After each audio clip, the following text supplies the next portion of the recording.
We're visiting 10 towns that changed America in chronological order.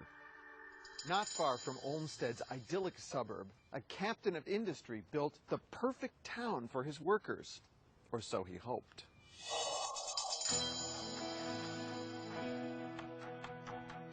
This town's founder was always driven by the bottom line.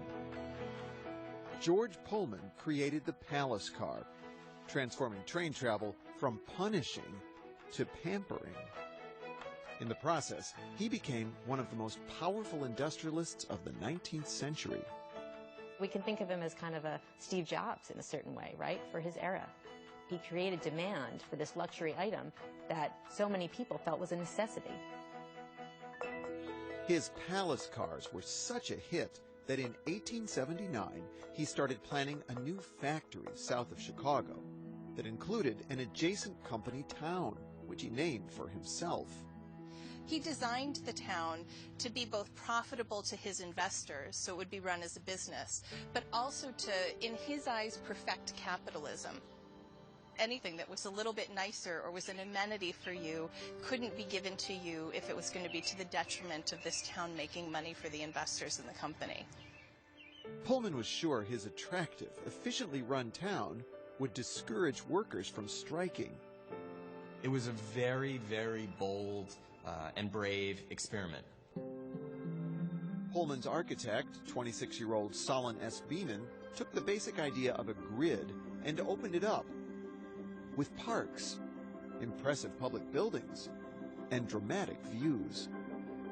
There were carriage paths in front of these buildings to really reinforce that idea of this being a country, non-urban alternative to sort of the city like Chicago. Sounds like a paradise. I think that that's exactly what he would have liked you to have said.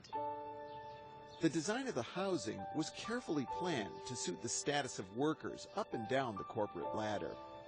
There's so much variety in housing. Closer to the factory were large homes for the managers, and at the periphery were tenement blocks for unskilled workers. And this is your part of the village right here. Come on in. So this is an original Pullman house. It sure is. Welcome, Jeffrey. And you live in it. I do. So for a factory worker in this time, this house would have been a big step up, right? It really would have. These homes were warm, they were lit, you could use the bathroom inside, and you had a lot more space, and just a much nicer feeling home than you would have expected in a typical urban working class neighborhood at the time. So when you rented a house in Pullman, you signed a 32-page lease? Yeah, you did. That's really excessive, isn't it? I mean, yeah. So no nails in the walls, no flower plantings without prior permission, no front porch sitting. Well, you couldn't sit on your own front step? You couldn't. And in fact, there was a dress code for leaving your house. Pullman even built a town church that he rented out at a profit. The press accused Pullman of behaving like a feudal lord, ruling an industrial serfdom. So there's kind of a famous quote from a resident living in Pullman.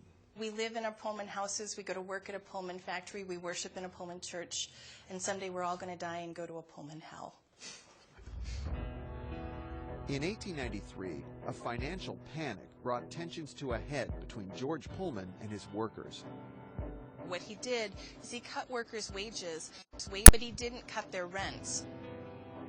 Pullman, the town built to avoid labor unrest, suddenly saw its resident workers walk out on strike. This made it a national issue because rails weren't moving, and it also became a federal issue because the mail wasn't moving. President Grover Cleveland called in federal troops to end the standoff. The result? One of the bloodiest strikes in American history.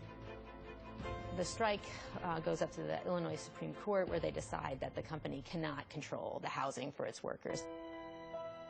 Pullman contributed to the demise of factory towns in America.